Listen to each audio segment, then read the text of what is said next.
भगवत प्रेमी महात्मा का संग नहीं होगा तब तक तन और मन की जो जलन है, जो दुख है, जो राग है, जो मोह है, वो मिट नहीं सकता। ये पक्की बात है। ये बड़ी सूक्ष्मता से देखा गया कि बड़ी कठोर साधना करने पर भी अहम सुरक्षित रहा।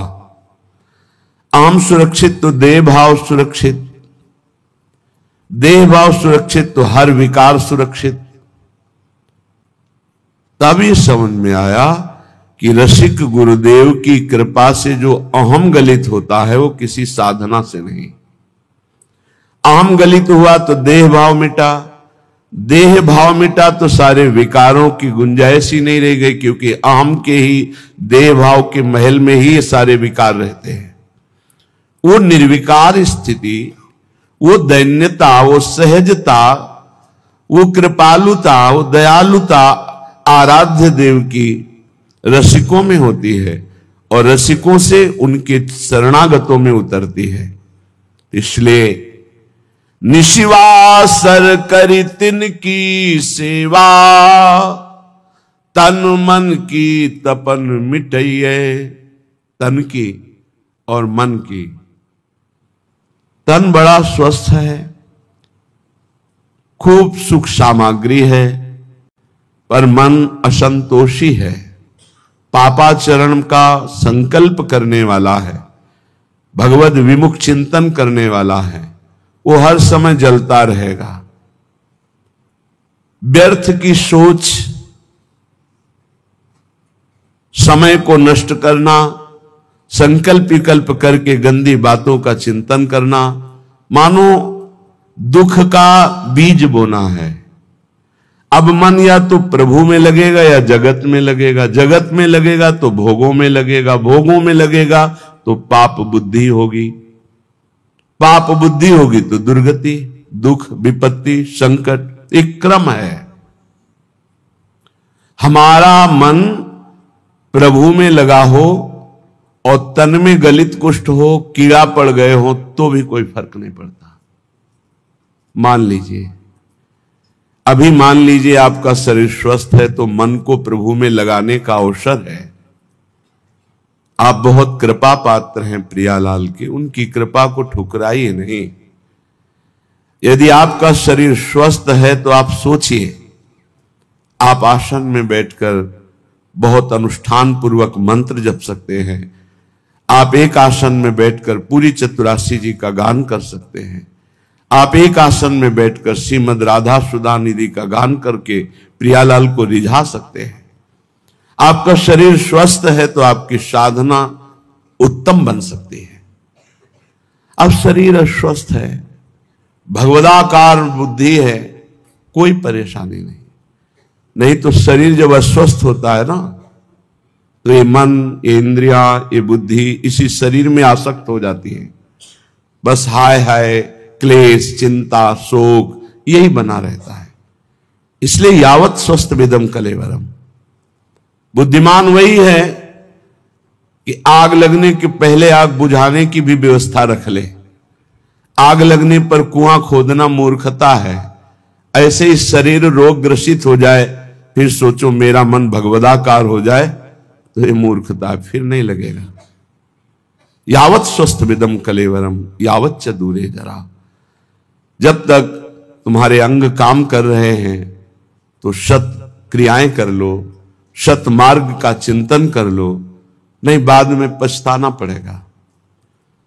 सच्ची मानिए, जब शरीर रोग ग्रसित होता है, भारी पीड़ाएं होती हैं, तो मन को प्रभु में लगाना असंभव, असंभव। अगर मन की गति पहले से प्रभु में गई है तो और जोर से भागेगी प्रभु की तरफ। अगर कहीं प्रभु में हो गई है तो कोई फर्क ही नहीं पड़ता है। निशिवासर करी तिनकी सेवा, रात दिन रसिकों की सेवा करके तन मन की तपन मिटई है। सेवा शब्द को अच्छी तरह से व्याख्या की गई है, उनकी रुचि में रुचि मिला देना, उनकी आज्ञा पर चलना।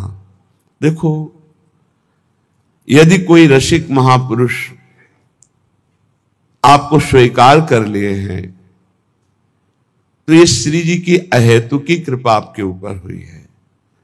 उनका किसी से राग नहीं है, राग पूर्वक वो किसी से प्रेम नहीं करते, किसी से उनकी ममता नहीं है। उस सम स्थिति को प्राप्त महापुरुष यदि आपसे राग पूर्वक ममता पूर्वक बात कह रहे हैं तो आपके अहोभाग्य हैं। तू मेरा है, तू ऐसे चल, प्रियालाल को ऐसे प्राप्त कर, ये अहोभाग्य समझिए। वो अपने चिंतन को छोड़कर आपका चिंतन करके आपके दोषों की निवृत्ति के लिए आपको उपदेश कर रहे हैं। यह हेतु की कृपा लाडली जू की, आपकी तरफ वो देख रहे हैं, आपसे बात कर रहे हैं, आपको अपना मान रहे हैं और कहीं आपको उनका उच्छिष्ट प्रसाद मिल रहा है, आपको डांट पड़ रही है, आपके अंदर उनका भय है, तो निश्चित आपका परम कल्याण कोई रोक नहीं सकता। ये बड़ी दुर्लभ कृपा प्रसादी होती है ऐसा जिनको प्राप्त है। कौन सतमार्ग में प्रेरित करता है, कौन किसी को डांटता है सतमार्ग के लिए। तन मन जीवन वारिये भोरी, भोरी सखी कहे, अगर ऐसे रसिक मिल जाएं तो तन मन दोनों न्योछावर कर दो, उनकी आज्ञा पर चलो। जैसे बेटा स्वस्थ हो, खेल रहा हो, ये देखकर मां को जो सुख मिलता है वो किसी और को सुख नहीं मिलता है, और तो देखकर बस चल देगा, लेकिन सुखानुभूति मां को होती है। ऐसे ही जब कोई परमात्मा प्राप्ति के लिए साधन परायण होता है, हृदय में वो गुरु आज्ञा का पालन अक्षरशः करता है, तो जो गुरुजनों को सुख मिलता है, रसिकों को सुख मिलता है, वो कोई नहीं जान सकता। एक दृष्टि में जीवन का परिवर्तन करने की सामर्थ्य होती है। वो दृष्टि कब प्राप्त होती है? जब वो संपूर्णतया ये जान लेते हैं कि आप उनकी आज्ञा में हैं, आप उनके हैं, आप एक अक्षर भी उनकी आज्ञा का उल्लंघन नहीं करते, तो हृदय में एक आह्लाद होता है। उसी आह्लाद स्थिति में जब श्री जी के सुमिरन में गाढ़ चिंतन में होंगे, उस समय जब आपका चिंतन कर लेंगे तो आप निहाल हो जाओगे, आपके जीवन का परिवर्तन हो जाएगा। रसिक महापुरुषों की कृपा जानते हो कैसे होती है? जो एकांत में प्यारे जू की सेवा में होते हैं भाव देह से, और उस समय जिसका चिंतन कर ले बेड़ा पार हो गया। उस समय जिसका चिंतन कर ले, उस समय उसी का चिंतन प्रियाजू देती है, प्रियाजू देती है, जो तन मन प्राण समर्पित करके उनकी आज्ञा में। एक होता है मुंह देखी समर्पण, मुंह देखी समर्पण, सामने हाजी हाजी करना और पीछे मनमानी करना, और एक होता है जीवन समर्पण। वो देखे ना देखे, बोले ना बोले, माने ना माने अपना, लेकिन हमें उनकी आज्ञा का पालन करना है। ऐसे का स्मरण होता है प्रियालाल की। जब मानसिक सेवा में रसिक महापुरुष होते हैं तब ऐसों का स्मरण, और उस समय जो शीतलता होती है, वही शीतलता आशीष बनकर उस जीव का परम मंगल कर देती है जो उनकी आज्ञा पे चलते हैं। भोरी सखी कह रहे, तन मन जीवन वारिये भोरी,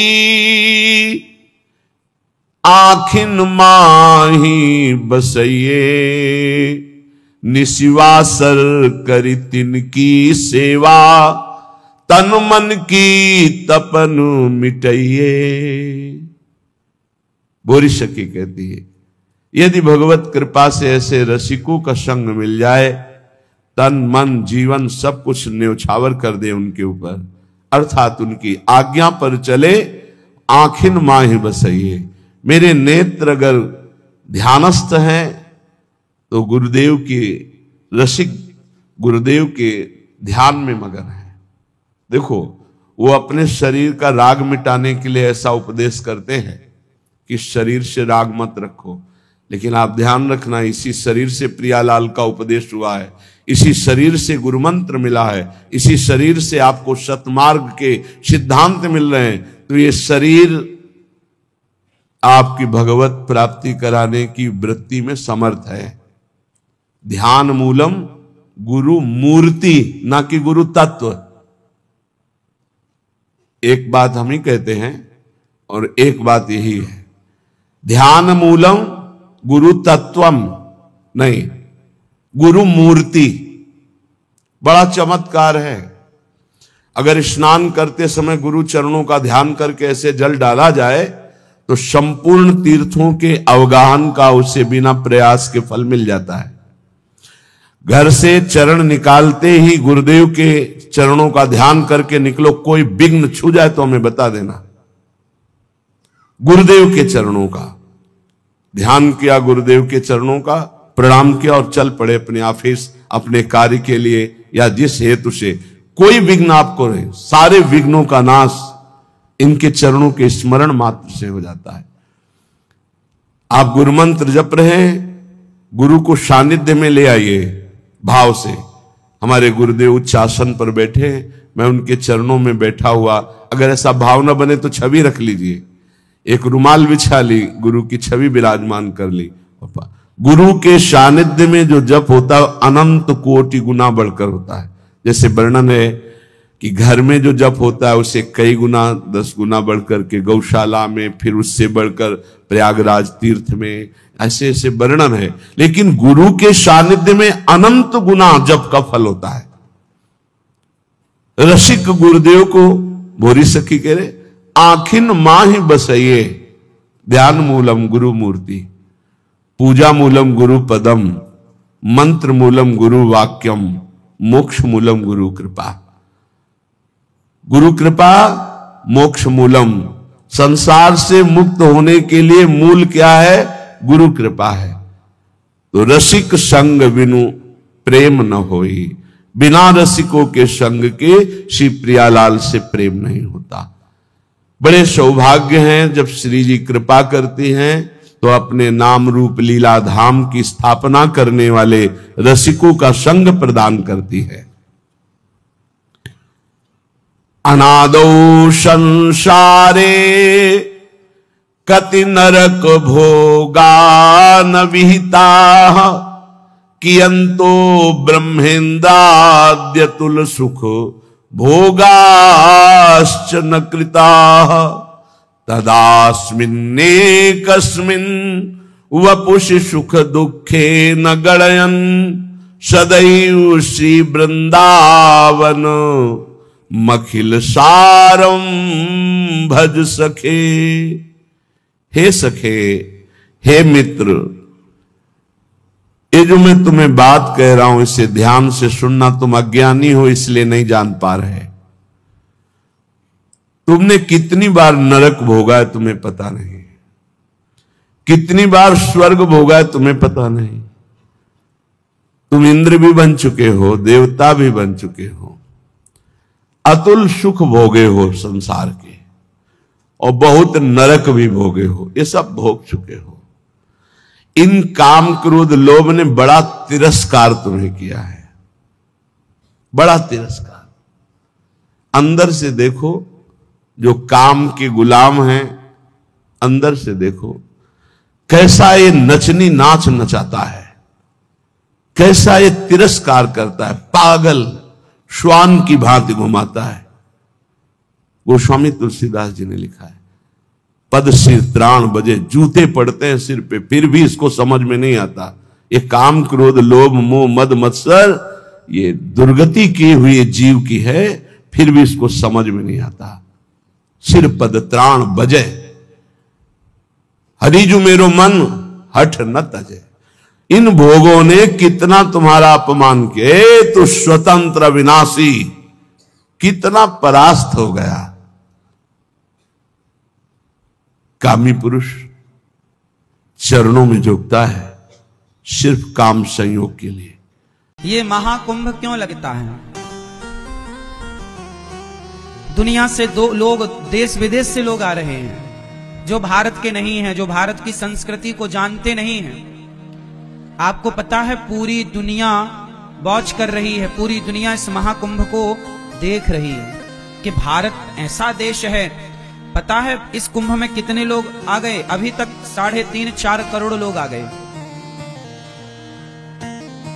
इतने कम दिनों में, और अभी पूरे कुंभ में लगभग 50-60 करोड़ लोग आएंगे।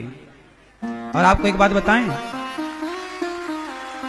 पूरी दुनिया का सबसे बड़ा मेला है कुंभ मेला।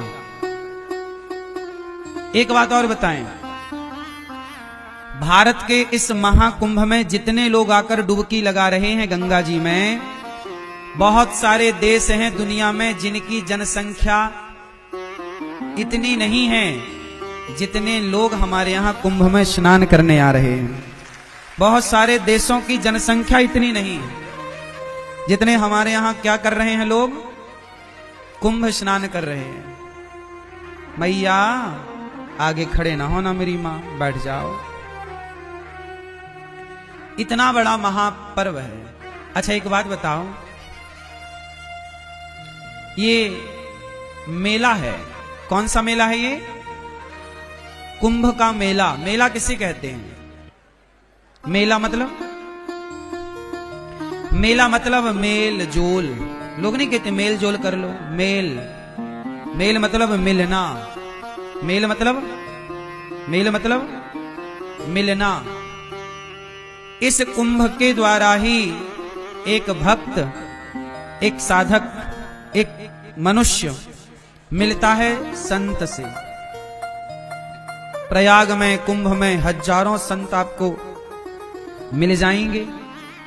तो जहां संतों से मेल जोल हो और संतों के माध्यम से, गुरु के माध्यम से, भक्त के माध्यम से भगवान से मेल हो जाए, उसी का नाम मेला है। यहां पर हम जगत के लोगों से नहीं मिलते, यहां हम जगन्नाथ के लोगों से, भगवान के लोगों से मिलते हैं। इसलिए जगत के लोगों से मिलो तो मेल जोल होता है, लेकिन भगवान के भक्तों से और भगवान से मिलो तो वो मेला हो जाता है। ये कुंभ का महामेला है। और कहां लगता है ये मेला? संगम में। कहां लगता है ये मेला? संगम, जहां पर गंगा, यमुना और सरस्वती तीनों आकर एक हो जाती हैं, एक रूप हो जाती हैं। जहां जीवात्मा परमात्मा एक हो जाए, संगम हो जाए, वही तो संगम है। हम भगवान में मिलकर, जैसे यमुना जी गंगा में मिलकर गंगा बन जाती हैं, ऐसे हम भगवान से मिलकर भगवान के चरणों में समाकर हम स्वयं भगवान के चरणों की धूल बन जाएं, उनमें समा जाएं। जैसे गंगा में यमुना जी समा गई, ऐसे ईश्वर में समा जाना, यही है संगम। भगवान में समा जाओ। भगवान से दूरियां बनाकर क्या पाओगे? अच्छा ये जो महाकुंभ है, देखिए मैं आप लोगों से बताऊं कि ये हमारा जो समाज है, सनातन धर्म, सत्य सनातन धर्म, हिंदू संस्कृति, ये हमारी संस्कृति जानते हो किस पर टिकी है? विचारधाराओं पर। दुनिया का सबसे बड़ा मेला लगा है कुंभ का मेला, महाकुंभ लगा हुआ है। करोड़ों लोग आकर चले गए, करोड़ों लोग आएंगे, लेकिन एक बूंद खून किसी का नहीं बहा। हमारे त्योहार हो जाते हैं, हमारे उत्सव हो जाते हैं, हम किसी जीव की हत्या नहीं करते, हम किसी भी जीव की हत्या नहीं करते। हमारे यहाँ दीपावली आकर चली जाती है तो दीप जलाकर हम त्योहार मना लेते हैं। होली आती है तो रंग लगाकर त्योहार मनाते हैं। अन्य त्योहार आते हैं, हम लड्डू बांटकर, मिठाई बांटकर त्योहार मनाते हैं।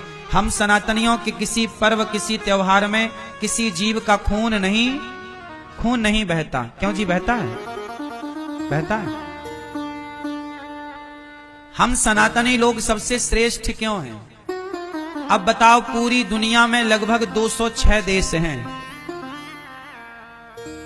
इतनी बड़ी दुनिया है, इतने सारे देश हैं, लेकिन इतना बड़ा मेला, और वो भी भक्ति का मेला, प्रेम का मेला, केवल कुंभ प्रयागराज जी में हम सब देखते हैं। कैसा भी व्यक्ति हो, बूढ़ी मैया हो, बूढ़ा पिता हो, बच्चे हो, सब आ करके डुबकी लगा रहे हैं। यही भारतीय सुंदरता है, सनातन संस्कृति का महापर्व है। हम बड़े क्यों हैं? हम बड़े, अच्छा बताओ, मुसलमान, ईसाई और यहूदी और पारसी और इतने लोग और हिंदू सनातनी, पूरी दुनिया शोध कर रही है कि हिंदू विचारधारा श्रेष्ठ क्यों है। अच्छा ये बताओ, मुस्लिम कौन है?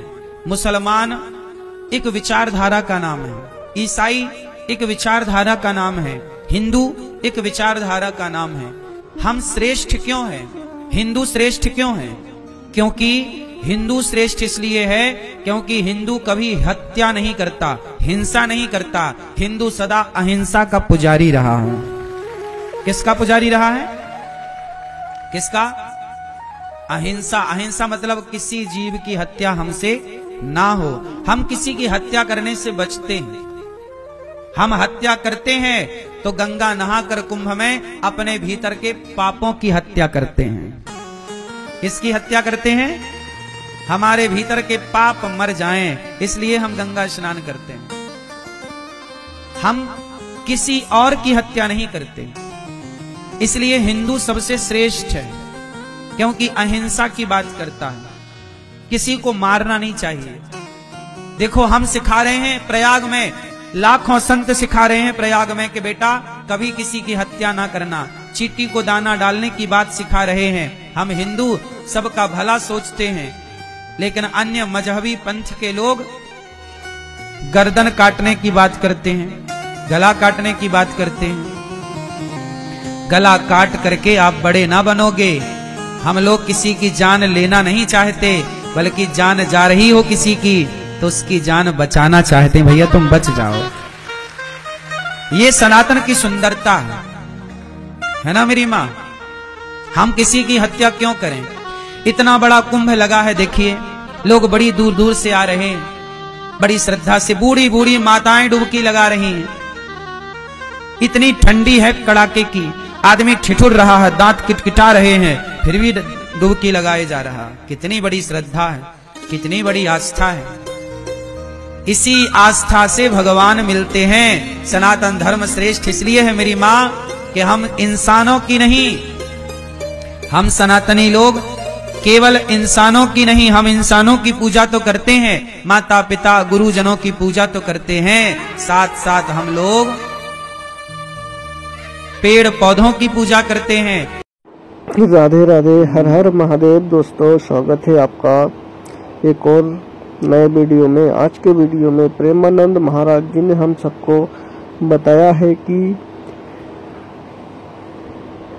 भगवान से कैसे जुड़ सकते हैं हम, भगवत प्राप्ति कैसे कर सकते हैं हम। जब तक हम साधु संत गुरुजनों से नहीं मिलेंगे, साधु संत गुरुजनों के चरणों में नहीं बैठेंगे, साधु संतों का प्रवचन या कथा नहीं सुनेंगे, तब तक हम भगवान से नहीं जुड़ सकते और भगवत प्राप्ति नहीं कर सकते हैं, हमारा कल्याण नहीं हो सकता है। इसलिए हम सबको साधु संत और गुरुजनों के चरणों में बैठना चाहिए, उनसे प्रश्न करना चाहिए, किसी भी विषय से कथा सुनना चाहिए। उनके प्रवचन सुनने से हमारा जीवन धन्य हो जाएगा, कल्याण हो जाएगा। इसलिए हमें साधु संतों को प्रणाम करना चाहिए, साधु संतों को चरणों में बैठना चाहिए, साधु संतों का सेवा करना चाहिए। दोस्तों साधु संतों का सेवा समझ लो भगवान की सेवा है। भगवान बहुत खुश होते हैं जब हम साधु संत का सेवा करते हैं। इसलिए हम सबको साधु संतों का सेवा करना चाहिए, तभी भगवत प्राप्ति हो पाएगा। दोस्तों नाम जप से हमें क्या क्या लाभ मिलता है, नाम जप से हमें क्या होता है, नाम जप करने से हमें क्या क्या शक्ति प्राप्त होती है, ऐसे ही बहुत सारे वीडियो में महाराज जी ने कहा है कि नाम जप कैसे करना चाहिए, नाम जप करने का हमें क्या क्या नियम है, नाम जप करने से हमें क्या क्या लाभ मिलेगा, नाम जप करने वालों के साथ क्या होता है, कितनी शक्तियाँ प्राप्त होती है और क्या नाम जप करने से धन की कमी नहीं होगी कभी, क्या गरीबी दूर हो जाएगा। महाराज जी कहते हैं बिल्कुल, नाम जप अगर आप करते हो तो जो चाहोगे वो मिलेगा। चलते फिरते उठते बैठते सोते जागते हमेशा राधा राधा राधा पुकारना है। और आपको और भी कोई नाम प्यारा है, जिस नाम को आप मानते हैं, जिस नाम को आप पूजते हैं, आप चाहे तो उस नाम को भी जप कर सकते हैं। जो नाम आपको अच्छा लगे उस नाम को पकड़ लो और हमेशा नाम जप करते रहो। फिर देखना जो चाहोगे वो मिलेगा। तो सफलता, हर काम में तुम्हें सफलता मिलेगा। जो काम तुम्हारा छूट गया है, नहीं हो रहा है, वो काम भी आपका सफल हो जाएगा सिर्फ नाम जप करने से। और महाराज जी कहते हैं आपके आसपास में कोई जरूरतमंद व्यक्ति हो तो उसका मदद जरूर कीजिए, तन मन धन से। जैसे आपको लगता है, जैसे आप कर सकते हो ऐसा सेवा करें। देखना बहुत जल्दी कल्याण होगा, बहुत जल्दी तुम्हें सफलता मिलेगा, हर काम में उन्नति हो जाएगा बहुत जल्दी। महाराज जी ने बताया है कि अगर मानव जन्म पाकर भी नाम जप नहीं किया तो फिर जीना बेकार है, दुनिया में आना बेकार है। अनिरुद्ध आचार्य जी महाराज ने हम सबको बताया है कि प्रयागराज कुंभ मेला क्यों लगता है, प्रयागराज में जो महाकुंभ लगता है वो क्यों लगता है, और महाकुंभ 12 साल के बाद ही क्यों लगता है, 12 साल का क्या महत्व है, महाकुंभ में आने से हमें क्या क्या लाभ मिलता है, महाकुंभ में स्नान करने से क्या हमारा जीवन का कल्याण हो जाएगा, जन्म मृत्यु से मुक्ति मोक्ष मिल जाएगा, बिल्कुल मिलेगा। श्रद्धा और भाव से डुबकी मारे और गंगा मैया की आरती करे, गंगा मैया के सामने बैठकर ध्यान करे, मंत्र जप करे, नाम जप करे, 10 गुना लाभ मिलेगा। हो सके तो आसपास में भंडारा हो रहा है कहीं कोई भी, तो वहाँ पर भी आप अन्न सेवा दे सकते हैं। जितना आप दे सकते हो उतना दे दीजिए। देखना बहुत जल्दी धनवान बन जाओगे, आपस जीवन का कल्याण हो जाएगा, जीवन में सफलता मिल जाएगा। महाराज जी हमेशा कहते हैं कि जितना हो सके ज़्यादा से ज़्यादा अन्न क्षेत्र में अन्नदान कीजिए। अन्नदान करने से बहुत लाभ मिलता है, अन्नदान सबसे बड़ा दान होता है, इसलिए हम सबको अन्नदान करना चाहिए। अन्नदान करने से जीवन का कल्याण बहुत रफ्तार से होता है, जीवन का ध्यान बहुत जल्दी होता है, धनवान इंसान जल्दी बनता है, सफलता आदमी को जल्दी मिलता है। दोस्तों वीडियो कैसा लगा आपको कमेंट करके ज़रूर बताना। हमारा वृंदावन भक्त यूट्यूब चैनल, हमारा वृंदावन भक्त यूट्यूब चैनल है। इस चैनल पर जो कथा सुन रहे हो आप, इस चैनल को भी सब्सक्राइब कर लीजिए। यहाँ पर आपको रोज ऐसे ही सुंदर सुंदर सत्संग कथा सुनने को मिलेगा। मिलते हैं नए वीडियो पर। हर हर महादेव, राधे राधे।